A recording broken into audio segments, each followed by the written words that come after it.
아버지, 오늘도 이렇게 이 귀한 연식을 다시 마실 수 있도록 도와주셔서 감사합니다. 오늘도 이렇게 이 귀한 이 날에 또 예수님의 말씀을 잘 배우고 잘 듣고 잘 전할 수 있도록 도와주시고, 또 오늘 예배 시작할 때도 은혜 충만하게 해주셔서 우리가 감동을 받을 수 있도록 도와주세요. 예수님의 이름으로 기도드렸습니다. 아멘. 성경 말씀부터 한번 다 같이 읽어보겠습니다. 누가복음 18장 22절이에요. 자, 예수님께서 이 말씀을 들으시고 그에게 말씀하셨습니다. 네게 아직도 부족한 것이 하나 있다. 내 재산을 다 팔아 가난한 사람들에게 나누어 주어라. 그러면 하늘에서 보화를 얻을 것이다. 그리고 와서 나를 따르라. 오늘 중요한 것은요, 가장 중요한 것이에요. 오늘 제목은요, 가장 중요한 것입니다. 자, 어떤 아주머니가 횡단보도를 건너다가 교통신호를 위반한 차량에 치여 쓰러지셨어요. 근데 아니 아줌마는 아니 아줌마는 초록색불 건너는데 교통신호를 위반한 차량, 차가 빨간 신호면 멈춰야 되는데 그냥 가서 아줌마를 치는 거야. 근데 세상에 아줌마가 쓰러져 있는데 아줌마가 쓰러진 가방에서 돈이 막 나오니까 사람들이 뭐 하고 있어요 지금요? 돈을 줍고 있어요. 이거는 돈 떨어졌다. 이 아줌마를 저기 119에 신고해가지고 응급차에 얼른 태워야 되는데 이렇게 하고 있어요. 아주머니 남편이 아내를 얻고 병원으로 갔을 때는 이미 숨이 끊어진 때였어요. 좀만 일찍 갔으면 살았을 거예요. 생명보다 돈을 더 중요하게 여기고 있다는 증거입니다. 사람이 죽어가는데도 돈을 막 줍느라고. 돈 때문에 일어나는 사건, 사고가 많아요. 돈 때문에 사람을 죽이기도 하고, 또 옛날에는 이게 되게 많았어요. 어린이들 유괴는 데려가는 거야, 몰래. 그래서 부모님한테 내가 이 아이를 데리고 있으니까 돈을 얼마, 몇천만 원 가지고 와라. 그러면 애를 주겠다. 그리고 또 청소년들이, 중학생 이런 애들이 돈이 있어야 게임도 하고 자기가 사 먹고 싶은 거 사 먹어서 도둑질도 해요. 그래서 이렇게도 하고, 또 정치하는 많은 사람들도 돈 때문에 나쁜 일을 해가지고 나쁘게 돈을 모으고 해가지고 감옥 가는 사람들도 참 많아요. 이런 사고는 참 많아요. 그 사람은 그거 아니잖아, 그치? 한 청년이 예수님께 와서 어떻게 해야 영생을 얻느냐고 예수님께 물었어요. 그러니까 예수님께서 너가 계명을 잘 지키고 있니? 물어보셨어요. 그랬더니 이 청년이 자신 있게 전 어려서부터 계명을 잘 지키고 있습니다. 그리고 항상 이렇게 생각했어요. 이만하면 구원받을 수 있겠지. 그리고 더 큰 거. 그리고 구원을 내가 못 받으면 누가 구원을 받겠어. 여기 돼 있죠. 이쯤에도 구원 못 받으면 구원받을 사람 아무도 없지. 자신만만하죠. 나 정도면 구원의 커트라인은 넉넉히 통과할 거야. 교회 나오고 설교 듣고 교과 공부 잘하고 기도하고 부족한 게 뭐 있어. 근데 예수님께서 이렇게 말씀하시네요. 네 재산을 다 팔아 가난한 사람들에게 나누어 주라. 그러면 하늘에서 보화를 얻을 것이다. 그건 참 쉽지 않아. 청년은 고민에 빠졌습니다. 사람들이 나를 좋아하고 나에게 와서 도와달라 하고 이렇게 잘해주는 것도 내가 돈이 많기 때문인데 이렇게 좋은 돈을 다 나눠주라니. 예수님이 왜 이렇게 해라고 했을까요? 돈이 우상이라. 네, 진짜 그 사람이 가장 소중히 여기는 것이 무엇인지 테스트하려고 했던 거예요. 그는 돈을 너무 사랑했어요. 구원도 소중하지만 돈도 더 소중히 여겼어요. 그래서 결국 돈을 선택했죠. 돈이 무거워서. 여러분, 구원과 돈 어떤 것이 더 소중해요? 당연히 구원이죠. 그리고 구원과 재미있는 게임 어떤 것이 더 소중해요? 당연히 구원이죠. 근데 애들은 재밌는 게임이라고 할 수 있어. 모르는 사람은 그렇지 구원을. 사람들은 돈이 가장 중요하다고 생각해요. 돈이 중요하긴 해요. 이 돈으로 정말 생명도 살릴 수 있고 이 돈이 참 가치 있게 쓰이긴 해요. 근데 돈이 바뀌어지면 안 돼요. 돈으로 살 수 없는 것이 참 많아요. 예수님보다 더 여러분, 우리 한 가지씩 돈으로 살 수 없는 것 한 가지씩 말해볼까요? 영생, 구원. 은밀이가 가장 큰 거 말했네. 생명도 살 수 없고요. 또 돈으로 공기 같은 거. 공기도 살 수 없어요. 아니, 근데 산소호흡기도 할 수 있잖아. 근데 맨날 산소호흡기 끼고 살 거예요? 이 공기가 널려있는 공기는 하나님이 제일 중요한 건데 공짜로 주셨죠. 햇빛도 살 수 없고. 햇빛도 살 수 없고. 비도 살 근데 가장 크고 한 건 돈으로 살 수 없네요. 그쵸? 제일 돈으로 못 사는 건 나 공짜로 줬어. 돈으로. 애가 돈이 이만큼 드릴 테니까 구워줘. 나 돈 싫어. 돈으로 옷을 너! 살 수는 있지만 구원을 살 수 돈으로 못 없어요. 받고. 또 신발 살 수 있고 제일 집도 살 수 좋다. 있고 돈으로 여러 가지 다 할 수 있지만 구원은 살 수 없어. 예수님의 말씀은 그 관원에게는 사실상 너희 섬길 자를 오늘 택하라는 초청이었어요. 자, 그러면 돈을 섬길 건지. 그러면 택하라고 했으니까 선택은 그에게 달려있어요. 부자 관원에게. 예수께서는 이렇게 말씀하시면서 그가 회개하기를 얼마나 열망하셨는지 몰라요. 자, 이제 맞춰보세요. 그분께서는 그의 품성에 어떤 것을 부족? 여기에 자음에 따라서 한번 맞춰보세요. 품성에 이렇게 하나님 맞춰보세요. 품성에 무슨 곳을 그에게 보이셨으며 부족은 아닌데. 하나님 뭐예요? 아픈 것을 뭐라고 하죠? 아프면 뭐 하죠? 쓰러져요. 네. 여기 아프면 누워요. 아프면 어떻게 돼요? 쓰러져요. 네. 아프면 이래. 되게 쉬운데 알려줄까요? 예. 아니? 병든 곳을 그의 품성이 병든 곳을 그에게 보이셨으며 청년이 그 문제를 이거 하고 있을 때 고민? 저울질. 네, 이거를 몰라. 이거 할까 저거 할까 저울질하고 있을 때 그 결과를 얼마나 큰 관심을 가지고 주목하셨는지 몰라요. 예수님께서는 아셨대요. 이 부자 법관이 예수님을 선택하면은 그에게 얼마나 큰 유용성이 있는지 예수님은 그걸 보셨어요. 그래서 얼마나 안타깝게 보셨는지 몰라요.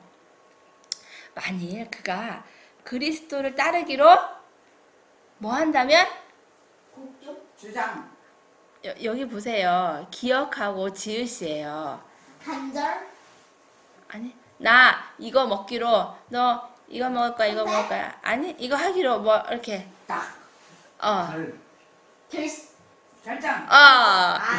그리스도를 따르고 결정한다면 그는 모든 일에 그분의 말씀을 순정. 순종해야 할 것이다. 그러면은 이제 하나씩 맞췄어. 부자 법관은요, 그의 야심찬 계획을 어떻게 해요, 이제는? 포기해야 돼요. 예수님께서는 돈을 버리고 돈을 사랑하고. 청년이 이 예수님의 초청에 응하기를 바라며 아주 갈망하는 심령으로 그를 바라보십니다. 근데 왜 예수님은 항상 하얀색 옷에다가 빨간색이나 파란색 테두리를 들고 있어? 자, 예수님 십자가. 우리 이제 부자 법관이 예수님 이렇게 결정한다면은 오늘 택하라고 했을 때 예수님을 택한다면요 성경책에 또 다른 스토리가 있었을 거예요, 그렇죠? 네. 자, 이 말씀을 받아들이고 순종하는 것만이 관원에게 유일한 어떤 구원. 희망이었어요? 네, 구원의 희망이었어요.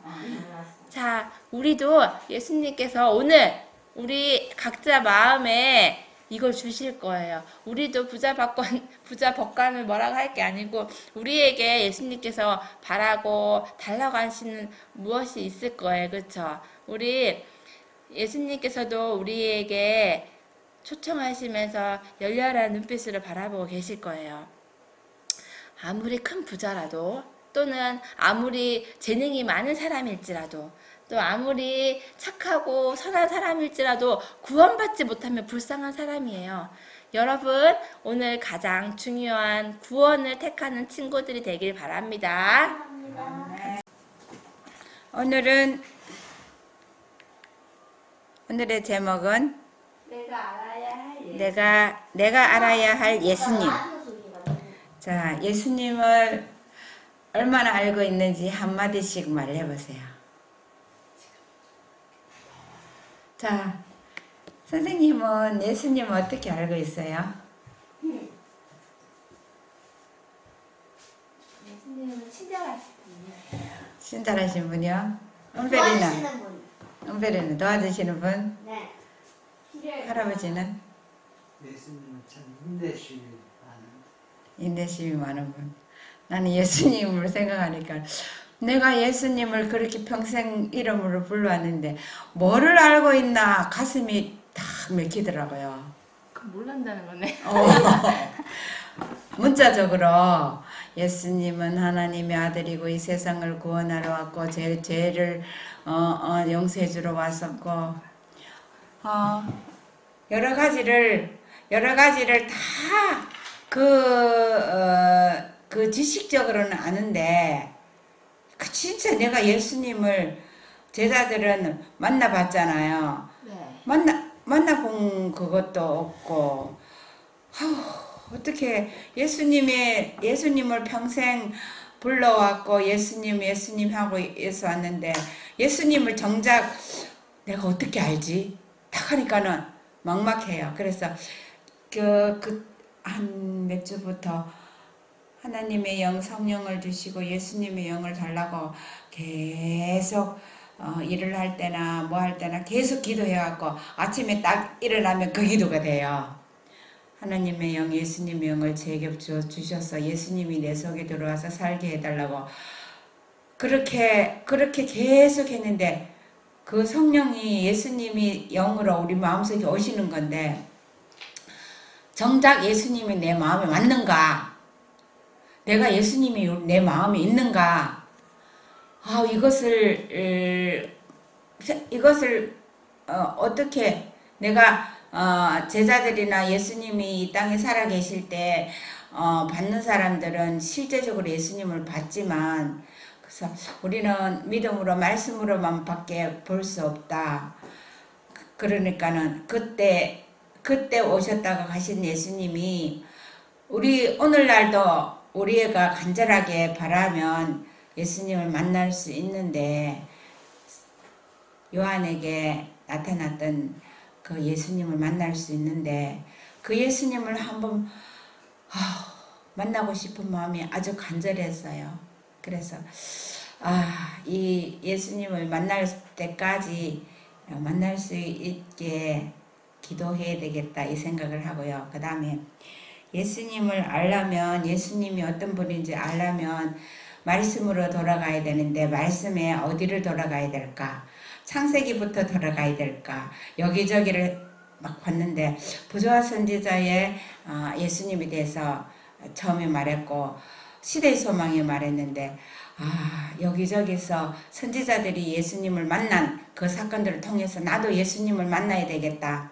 그래서 예수님을 대해서 내가 한번 계속 알아봐야 되겠다 해서 간 것이 부조와 선지자입니다. 그래서 잠언 8장 22절에서 25절 여호와께서 그 조화의 시작 곧 태초에 일하시기 전에 나를 가지셨으며 만세 전에 상고부터 땅이 생기기 전부터 내가 세움을 입었나니 아직 바다가 생기지 아니하였고 큰 샘이 있기 전에 내가 이미 났으며 산이 세우심을 입기 전에 언덕이 생기기 전에 내가 이미 났으니 이게요 부조와 선지자에서 하나님의 아들은 당신에 관하여 하신 말씀이에요. 하나님의 아들이 당신 자신에 대해서 하신 말씀입니다. 그래서 하나님의 아들이 네, 하나님의 아들이 아들은 이게 아니야. 그래서 부조와 선지자 33쪽에 보면 하나님은 사랑이시라 그분의 본성과 그분의 율법은 사랑이다. 태초에 말씀이 계시니라. 이 말씀이 하나님과 함께 계셨으니 이 말씀은 곧 하나님이시니라. 그가 태초에 함께 하나님과 함께 계셨다. 요한복음 1장 1절 2절이에요. 그래서 하나님은 사랑인데 그분의 품성이 율법이기 때문에 사랑이다. 그래서 그 예수님은 말씀이다. 말씀이 하나님이다. 그러니까 생각이 말씀이잖아요. 그래서 하나님의 생각이 말씀으로 있으신 분이 예수님인데 그 말씀이 태초에 계셔서 이 세상을 창조하는 거예요. 부조와 선지자 34쪽에 보면은요. 선악의 대쟁투가 하늘에서 처음으로 시작된 때부터 할아버지도 좀 읽으시라고요. 된 때부터 반역이 영원히 정복되고 죄악이 전멸되기까지의 역사도 또한 하나님의 변함없는 사랑의 증거이다. 우주의 통치자는 당신의 은혜로우신 사업을 홀로 행하지 않으셨다. 그분에게는 모든 존재들에게 행복을 주시려는 그분의 목적을 이해하고 당신의 기쁨을 함께 나눌 수 있는 동력자, 동료 한 분이 계셨다. 태초에 말씀이 계시니라. 이 말씀이 하나님과 함께 계셨으니 이 말씀은 곧 하나님이시리라. 그가 태초에 하나님과 함께 계셨다. 말씀이시요 하나님의 독생자이신 그리스도는 본성과 품성과 목적에 있어서 영원하신 아버지와 하나이셨으며 하나님의 모든 협의와 의도에 참여하실 수 있는 유일하신 분이시다. 예수님은 말씀이시에요. 하나님의 생각을 말씀으로 있게 하신 거예요. 우리는 흙으로 만들었잖아요. 그런데 예수님이 이 땅에 오신 거는 신약에서는 말씀이 육신으로 입고 오셨는데 태초에 하늘에서부터는 어떻게 계셨는가? 그 하나님의 생각이 말씀으로 있으신 분이 예수님이거든요. 그래서 그 말씀이 이 세상을 창조하시는 거예요. 그래서 이분이 예수님이다. 이 말씀이 내 속에 있으면 내가 예수님이 내 마음에 계시는 거구나. 그래서 이 말씀을 간직하고 계속 이 말씀을 내가 명상해야 되겠다. 그 이름은 뭐야? 읽어보세요. 그 이름은 기묘자라, 모사라, 전능하신 하나님이라, 영존하시는 아버지라, 평강의 왕이라. 그의 근본은 상고의 태초이니라. 그리고 하나님의 아들은 당신에 관하여 다음과 같이 선언하신다. 여호와께서 그 조화의 시작 곧 태초에 일하시기 전에 나를 가지셨으며 만세 전부터 내가 세움을 입었나니 또 땅의 기초를 정하실 때에 내가 그 곁에 있어서 창조자가 되어 날마다 그 기뻐하신 바가 되었으며 항상 그 앞에서 즐거워하였다. 아버지께서는 하늘의 모든 존재자를 창조하심에 있어서 그분의 아들을 통하여 일하셨다. 네, 사람은 아들이 엄마가 나의 아들이라 그러잖아요. 하나님은 생각을 말씀을 있게 하시고 이름을 아들이라고 했어요. 그 아들이 예수님이라는 이름은요, 인성을 쓰시고 왔을 때에 이는 저희 백성을 죄에서 구원할 자라이라는 뜻이거든요. 예수라는 뜻이. 그래서 우리는 이 예수의 이름을 가져야 돼요. 나를 구원하신 구원자인데 그 이름이 기묘자고 모사고 하나님이고 아버지고 평강의 왕이고 이 모든 것을 가지고 계신 분이에요. 그래서 우리가 그 예수님 다른 분이 아니고 뭐 하나님 아버지와 상관없이 스스로 그냥 따로 있는 분이 아니고 하나님의 생각이 말씀이신 하나님입니다. 여호와의 말씀으로 하늘이 지음이 되었으며 그 만상이 그 입기온으로 이루었도다. 저가 말씀하심에 이루었으며 명하심에 경고히 있었도다. 주께서 땅에 기초를 두사 영원히 요동치 않게 하셨나이다. 그 말씀이요. 그 말씀은 말씀만 하시면 이렇게 사과나무가 모든 나무가 해가, 달이, 별이, 새가 모든 말씀만 하시면 있어요. 우리는 그 뭐를 하나 만들려면 물질을 가지고 고생을 많이 해야 만들잖아요. 그런데 하나님, 예수님은요, 말씀 자체이시기 때문에 말만 하시면 다 되는 거예요. 그분이 예수님이에요. 그분이 마음속에 들어있으면 얼마나 좋겠어요. 근데 예수님이 만든 거는 살아있는 생물 자라는 건데 사람을 만드는 건 죽어있는 거니까 만들기 어려운 게 아닐까요? 죽어 있는 게 아니라 살아있는 물질도 만들고 우리가 생각하기에 죽은 것 같은 산소, 고체, 딱딱한 거 이런 거 죽은 것 같지만 이도 물질이에요. 그거 말고 예를 들면 자동차나 뭐 컴퓨터나 뭐 이런 거 있잖아요. 자동차, 컴퓨터, 철을 만들고 이루고 있는 원소는 강력한 힘으로 그 원소 원자를 밑으로 내려가면요, 모든 물질에 이 산소, 질소, 탄소 이런 모든 물질에 사람들이 왜 컴퓨터나 더 어려운 거는 만들어도 왜 사람이 못 만들어요? 창조 능력이 없어서 그런가? 그렇게 사람이 그런 거를 갖다가 응용해서 만들 수 있는 거는 있지만 우리는요, 하나님의 그 영역에는 우리가 모든 것을 제외시킬 수가 없습니다. 사람은 외모나 품성에 있어서 모두 하나님의 형상을 지니게 될 것이었다. 읽어보세요.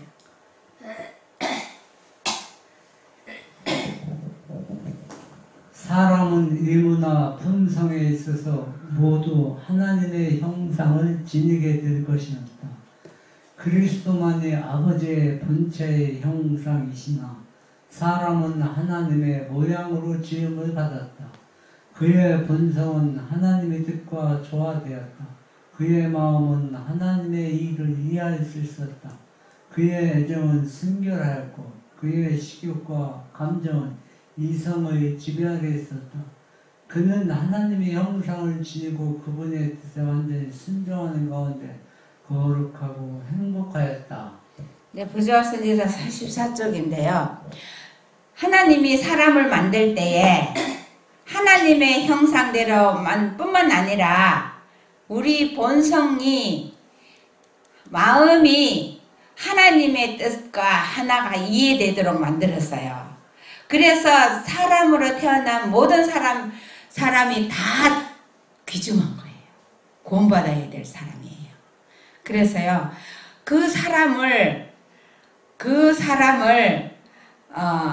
마귀가 이 세상에 동물이나 식물이나 뭐를 망가뜨리는 게 아니라 사람을 정복하려고 하나님의 형상으로 지어졌기 때문에 사람을 망가뜨리려고 하나님과 분리되는 거는요, 동물이나 만물들은요 분리될 수가 없거든요. 그 하나님과 이성과 이런 것들이 하나님과 똑 닮은 그 사람을 망가뜨리는데, 그런데 사람을 하나님의 형상으로 만들었지만 그 속에 뭐를 주셨어요? 선택의 자유를 주셨어요.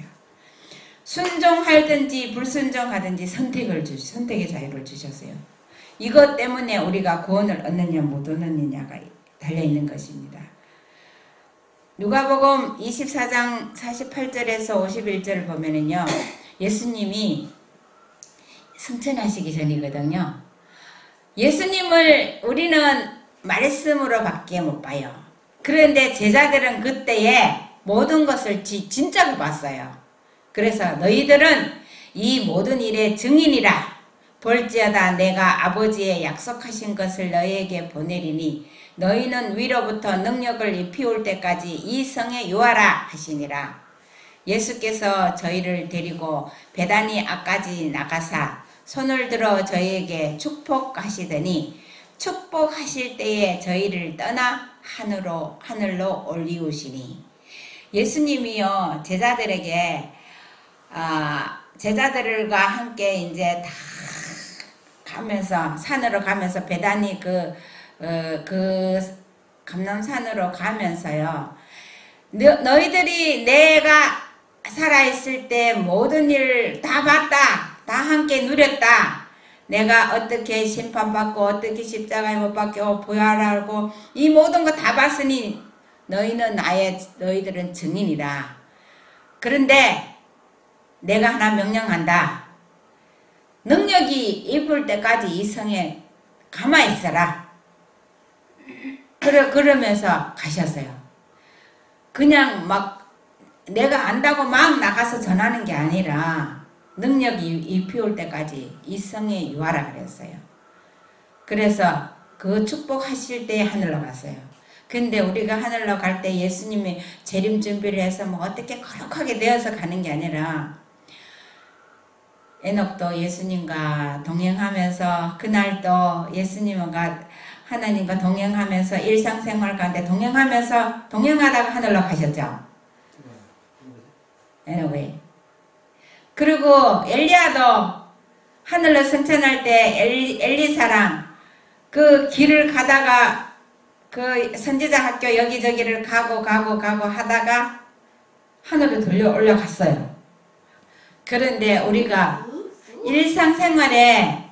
일상생활에서 무엇을 하든지 그 하늘 그 하나님의 정하신 시간에 데려가시면 데려가는 거예요. 근데 에녹은 어떻게 갔을까요? 그냥 걸어서 갔었을까요? 아니면 공중에 그냥 뛰어서 갔었을까요? 아니면 불마차가 나와서 데려갔을까요? 하나님 성경이 어디 말씀이 안 나왔으니까는 대답할 수는 없지만 하나님 방법이 아니요. 아니면 하나님과 동행해서 걸어 산으로 가다 보니까는 어떤 무슨 감난산으로 갔는지 비스가산으로 에녹이 같이 갔는데 문주방이 있어 이렇게. 그래서 문주가 야 한 걸음만 이거 넘으면은 하늘나라다. 너 여기 건너와 이랬더니 건너가 탁 갔더니 하늘나라로 가버렸어. 그런데 계시 가운데서 갔는 것 같아. 계시 가운데 화이트인이 계시 가운데 하늘나라 걸어갔잖아요. 근데 그 에녹은 진짜로 가버렸어. 진짜로. 화이트인은 계시 받다가 죽었어요? 아니 계시 받다가 죽는 게 아니라 계시 받고 살았죠. 계시 평생. 받다가 하늘나라가 됐잖아요. 계시 받으면서 하늘나라 이곳저곳 가서 과일까지 다 보고 식탁까지 다 보고 했는데 맛은 못 봤잖아요. 그 계시라는 게 오면데 계시는 뭐냐면은 사람 몸은 여기 있어.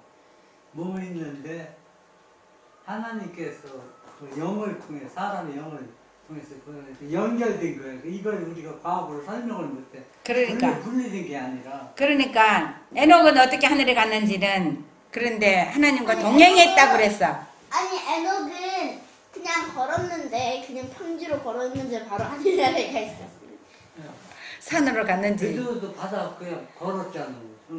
그런데 산으로 갔는지. 하늘나라 가는 길이 평지로 그냥 높이 안 올라가고 평지로 그냥 가면서 재밌었어.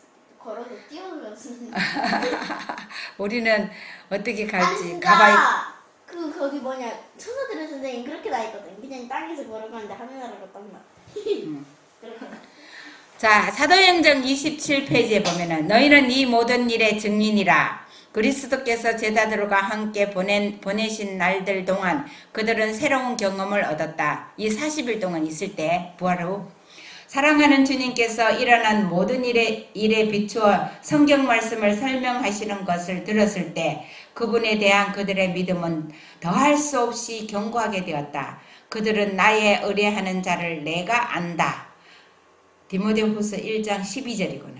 이것이 나의 의뢰하는 자를 내가 안다. 이게 어디 있었지 이랬는데 디모데후서 1장 12절 외우세요. 안다고 말할 수 있는 경지에까지 이르렀다. 제자들이 그렇게 됐어요. 그들은 그들의 사업의 성질과 범위를 깨달았고 그들에게 위임된 진리를 세상에 선포해야 한다는 것을 깨닫기 시작하였다. 그리스도의 생애의 사건들, 병자를 고치고 막 이런 거 많죠. 즉 그의 죽음과 부활, 이러한 사건을 지적하는 예언들, 구약의 예언들 이사야서에서 나오죠. 이사야 53장이에요. 구속의 경륜에 오며 죄를 사하시는 예수님의 능력 등 저희가 목격한 이 모든 것들을 세상에 알려야 하였다. 그들은 평화의 복음과 회개와 구주의 능력을 통한 구원을 선포해야 하였다. 할머니는 하늘나라 매번 예수님한테 뭐라고 말할 거예요? 예수님! 저는 예수님이 그때 뭐냐 비유 성경에 안 써있는 비유도 많을 거 아니에요. 그거 다 들려달라 그럴 거예요. 그 평생 재밌는 성경에 안 쓰여진 비유도 많이 있겠지만, 야, 이거 다 들려달라고 해야지. 그래. 그런데요, 우리가 지금 이 땅에서 해야 할 일은요, 예수님에 관한 모든 것들을 증거해야 돼요. 다른 사람에 대해서 이야기 안 해요. 하늘나라가 보화가 많아서 먹을 것이 많아서 거기 가면 좋아 이게 아니라 예수님을 증거하고 예수님이 어떻게 사셨고 어떤 일을 하셨고 이거를 가르쳐줘야 돼. 딴 사람들한테. 예수님을 증거해 예수님 이름으로 하늘에 가는 거니까 우리가 다른 것으로 통해서 안 가요. 그래서 여기에 조목조목 있는 것들 있잖아요. 이것을 한 가지 연구해서 한 가지씩이라도 사람들에게 대화의 주제로 꽃을 피우래요. 그리스도께서는 승천 직전 그의 제자들에게 사명을 맡기셨다. 그분께서는 그들에게 영생의 보물을 세상의 유산으로 남기신 그 유언의 집행자들이 되어야 한다고 말씀하셨다. 그대들은 세상을 위한 나의 희생의 생애의 목격자들이었다고 그분은 말씀하셨다. 그대들은 이스라엘을 위한 나의 수고를 알고 있다. 비록 내 백성이 생명을 얻으러 내게 오지 않았어도 비록 제사장들과 관원들이 기록된 대로 나에게 행했어도 비록 그들이 나를 거절했어도 아직 그들에게는 하나님의 아들을 받아들일 수 있는 기회가 주어질 것이다. 그대들은 내가 자기 죄를 자복하고 나에게 나오는 사람들을 즐겨 용납하는 것을 보았다.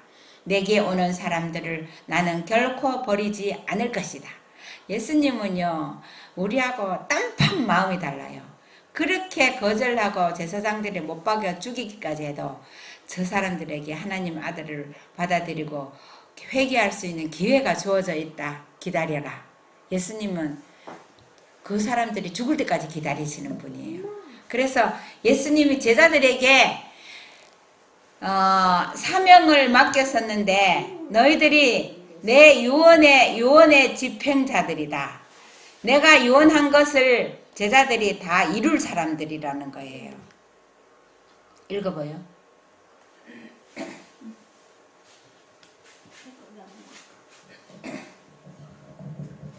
그분의 지상 봉사 기간에 구주와 함께 있었던 제자들과 마찬가지로 이 귀천한 사람들에게도 귀중한 임무가 주어졌다.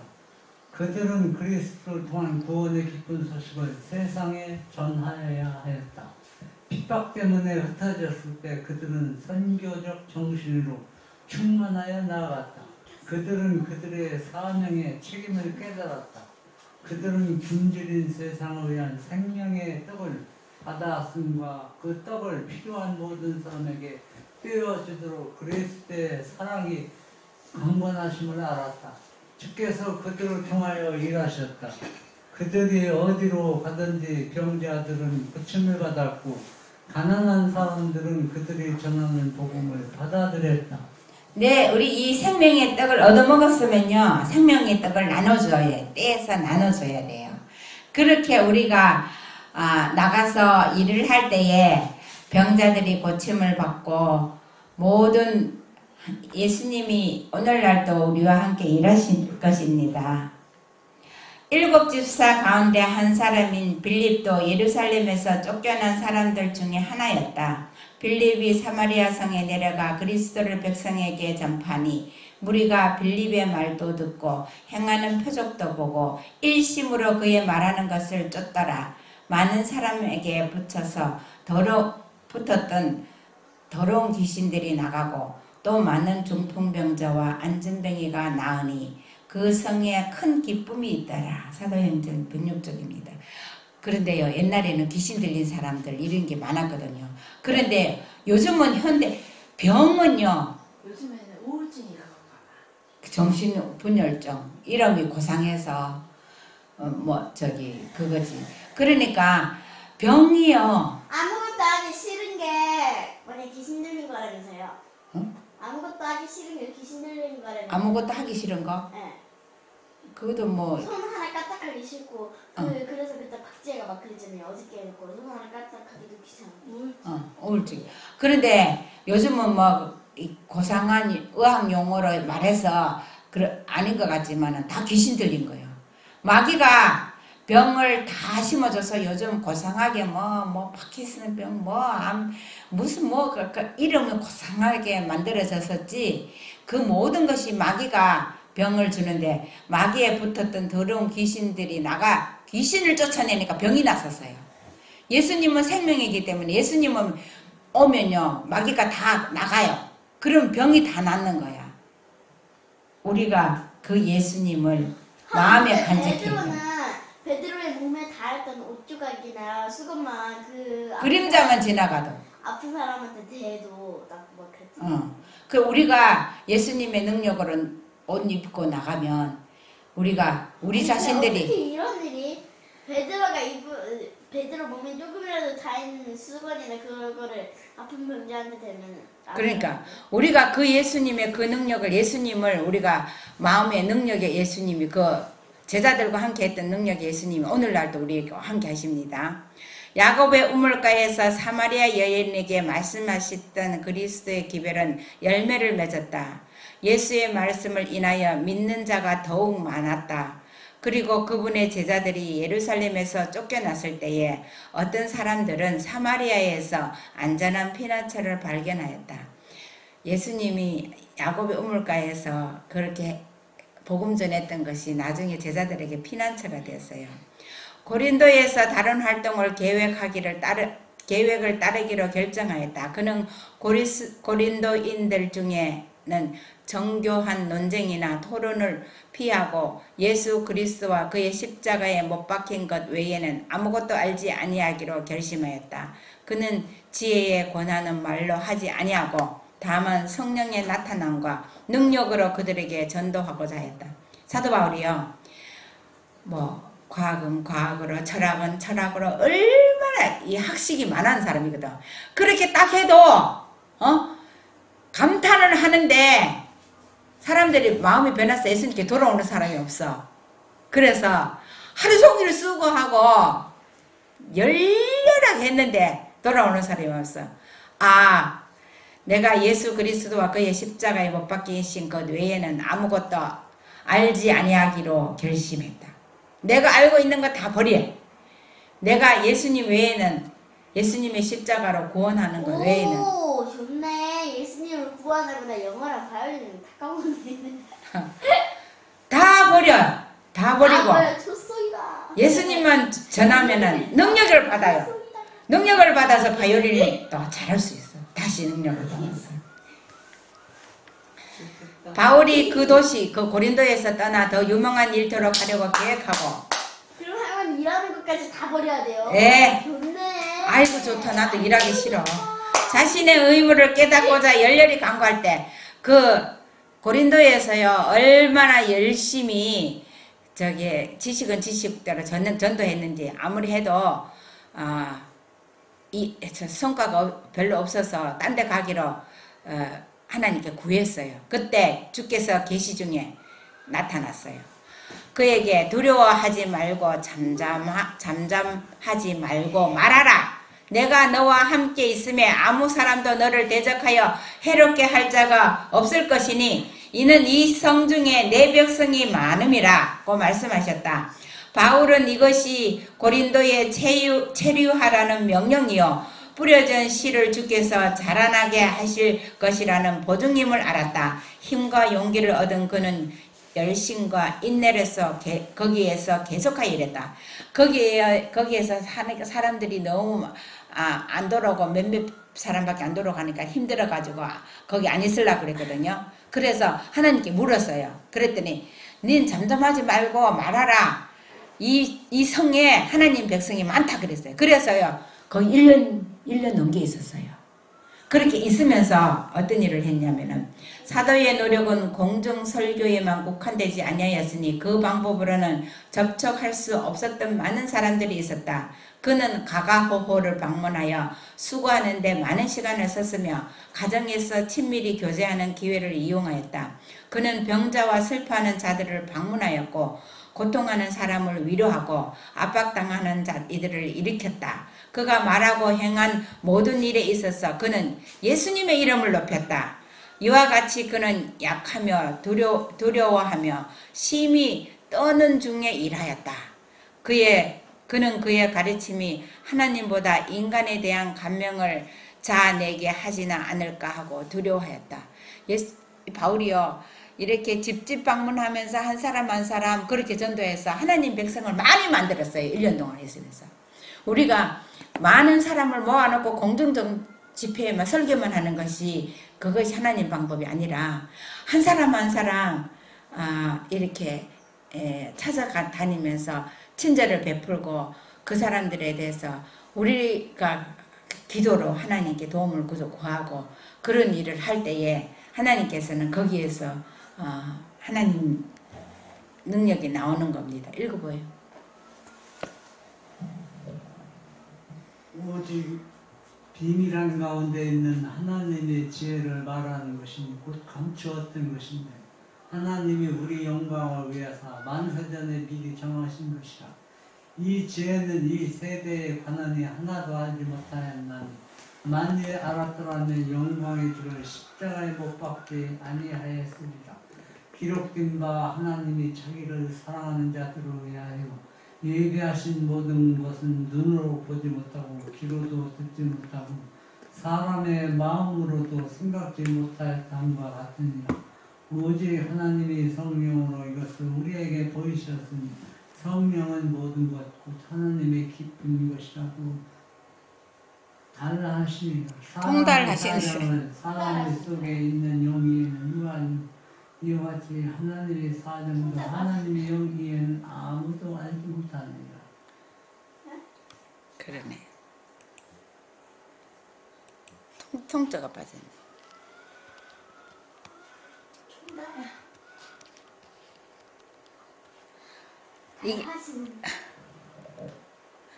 하나님이요, 그렇게 사도 바울이요, 그렇게 막 복음을 전하면서 하나님의 영이 그 일을 한다는 것을 사람들에게 하나님의 비밀이라고 말했거든요. 그런데 여기에서 성령이 하나님의 깊은 것을 통달하신다고 해서 성령이 하나님보다 더 높은 것처럼 사람들이 잘못하는데요. 우리도 사람이라고 해서 사람의 영이 생각이 없으면은 이게 식물인간이 돼버리잖아요. 치매가 걸리면, 그죠? 그런데 하나님의 생각이, 하나님의 영이 성령이라는 것을 분명히 말해줘요. 그래서 이 비밀이 사도 바울이 그렇게 능력 있게 고린도에서 모든 사람들에게 병을 낫게 하고 이렇게 했을 때에 그 비밀이 하나님의 영에 달려있다는 것을 말해줬어요. 그래서 모든 사람들이요, 하나님의 영, 예수님의 영, 성령을 받지 않으면 우리가 하나님의 사람이 아니에요. 그 로마서 8장 9절의 말씀이 진짜예요. 만일 너희 속에 하나님의 영이 거하시면 너희가 육신에 있지 않고 영에 있나니 누구든지 그리스도의 영이 없으면 그리스도의 사람이 아니라고 했잖아요. 그래서 우리가요, 하나님의 영, 그리스도의 영을 달라고 한 순간순간마다 기도하세요. 저도 하나님의 영, 그리스도의 영을 달라고 계속 기도하고 있는데 그것이 우리 속에 들어오면 하나님의 말씀으로 들어오시거든요. 사도는 그의 수고로 개종한 이들의 영적 행복에 대하여 크게 책임이 있다고 느꼈다. 그들을 위한 바울의 소망은 유일하신 참 하나님과 보내심을 받은 예수 그리스도에 대하여 그들의 지식이 증가하는 것이었다. 그의 봉사사업에 바울은 종종 예수님을 사랑하는 적은 무리의 남녀들과 만나 그들과 함께 머리를 숙이고 기도하며 그들에게 당신과 산 관계를 유지하는 법을 가르쳐 주시도록 하나님께 간구하였다. 사도 바울이요, 하나님과 유일하신 참 하나님과 예수 그리스도를 알게 했어요. 그리고 한두 사람이나 적은 무리들과 함께 간절하게 하나님께 기도했어요. 그것이 하나님과 신앙을 유지하는 그런 길이었습니다. 참된 회개의 가장 유력한 증거 가운데 하나는 하나님과 사람에 대한 사랑이다. 예수님을 구주로 받아들이는 자들은 귀중한 진리를 동일하게 가진 다른 사람들에 대하여서도 거짓 없는 깊은 사랑을 소유한다. 진짜 회개한 사람은요, 하나님의 사랑이 있어요. 참된 목사는 주님의 사업을 한다. 그의 입술은 제단에서 핀 숯으로 찢어졌고 예수님을 죄인의 유일한 소망으로 높인다. 그의 말은 듣는 사람들은 그가 열렬하고 효력 있는 기도로 하나님께 가까이 이끌렸음을 안다. 성령이 그에게 임하셨고 그의 영혼은 활력 있는 하늘의 불을 느꼈으며 그는 신령한 사물을 신령한 것과 비교할 수 있다. 사단의 요새를 무너뜨릴 수 있는 능력이 그에게 주어진다. 그가 하나님의 사랑을 제시함으로 많은 사람들은 마음이 깊어져 내가 어떻게 해야 구원을 얻으리까 하고 묻게 된다. 진짜 하나님의 백성은요, 하나님께 참된 목사는요 하나님께 기도해서 하나님께 이끌림을 받아서 정말 그렇게 할 때 하나님의 영이 임하고 그렇게 할 때 사람들이 우리가 어떻게 해서 당신처럼 그렇게 구원 얻을 수 있느냐고 그런 외침이 나온다고 했습니다. 그리스도는 하나님의 형상이시니라. 우리를 전파하는 것이 아니라 오직 그리스도 예수의 주되신 것과 또 예수를 위한 우리가 너희의 종된 것을 전파함이라. 어두운 데서 빛이 비치라 하시던 그 하나님께서 예수 그리스도의 얼굴에 있는 하나님의 영광을 아는 빛을 우리 마음에 비추셨느니라. 예수님은 하나님의 영광을 비췄거든요. 우리는 예수님을 보고 예수님의 영광을 비춰야 돼요. 우리에게 절실히 필요한 것은 보다 높고 순결하고 고상한 생애의 능력이다. 세상 사람들은 우리의 사상에 대하여는 너무나 많이 알고 있지만 하늘나라에 대하여는 거의 알고 있지 못하다. 예수님은 능력의 근원이시여 생명의 샘이시다. 예수님은 우리를 당신의 말씀으로 인도하시고 죄에 병든 영혼들을 치유하는 생명나무 잎사귀들을 우리에게 제시하신다. 그분은 우리를 하나님의 보좌로 인도하시고 우리를 당신과 가까이 접촉하게 해주는 기도를 우리 입에 두신다. 그분은 우리를 위하여 전능한 하늘의 대리자들을 활동하게 하신다. 걸음마다 우리는 그분의 살아계신 능력에 접촉한다. 얼마나 하늘에 있는 그 능력의 말씀입니까? 우리가요 하늘에 가서요 생명나무 잎사귀는요 만국을 치료하는 능력이 있대요. 잎이 생명 과일만 먹는 것이 아니라 생명 잎사귀가요 만국을 다 치료하는 능력이 나온다고 했습니다. 모르죠. 지금 우리가 지금 우리가 지금 생명나무 잎사귀를 먹어야 되는 거예요. 우리가 이 땅에서 열매가요 잎뿌리가 없으면 열매가 안 굵거든요. 잎도 먹어야 되는 거예요. 그리고 우리가 채소를 먹는 거예요. 채소를 먹으면 열매로 가서 잎에 있는 열매 성분이 열매로 모아진 걸 먹는데 잎을 먹으면은 열매 되기 전에 먼저 먹는 거예요.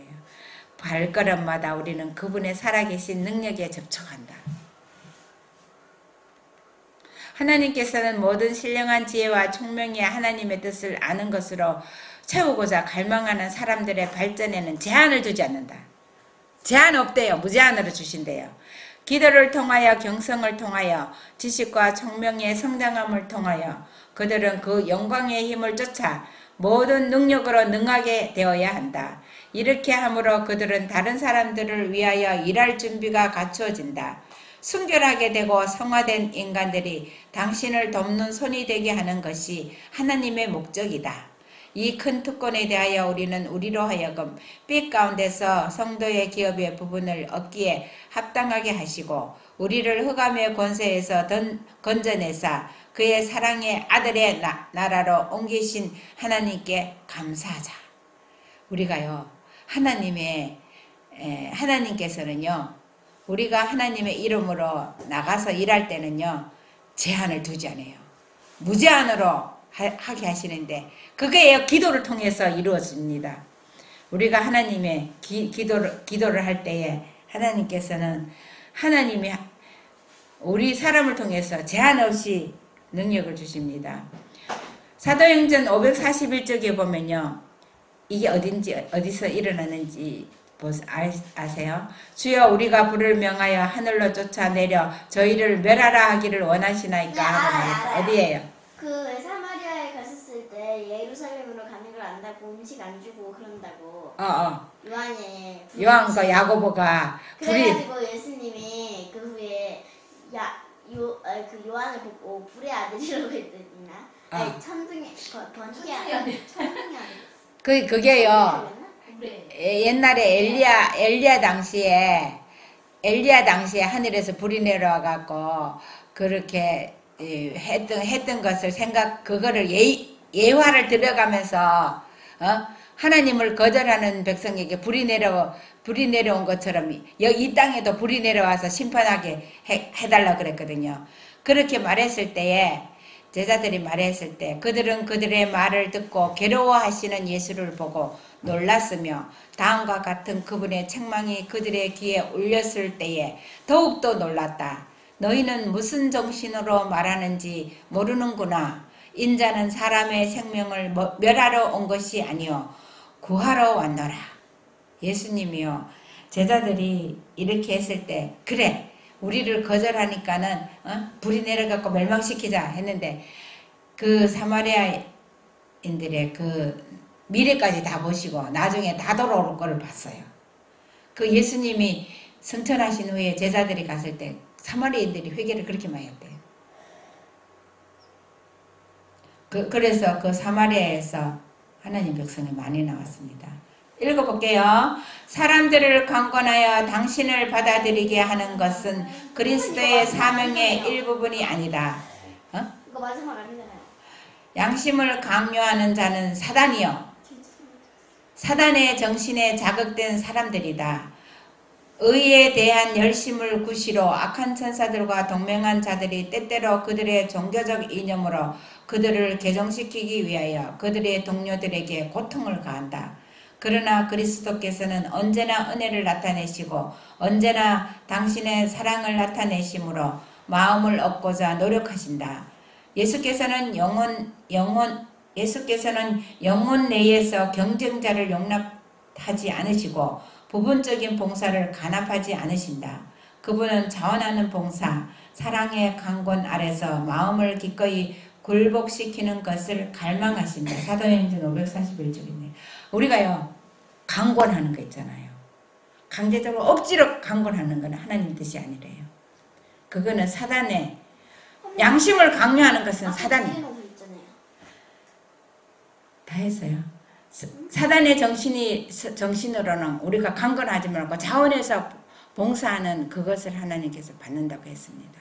우리가요, 정말 예수님이 일하시는 방법, 예수님이 마음속에 어떻게 들어와서 어떤 일을 하실지 이 시대에 제자들이 그 시대에 일했던 것처럼 우리도 정말 예수님이 마음속에 들어와서 일할 수 있는 그런 우리 모두가 되기를 바랍니다.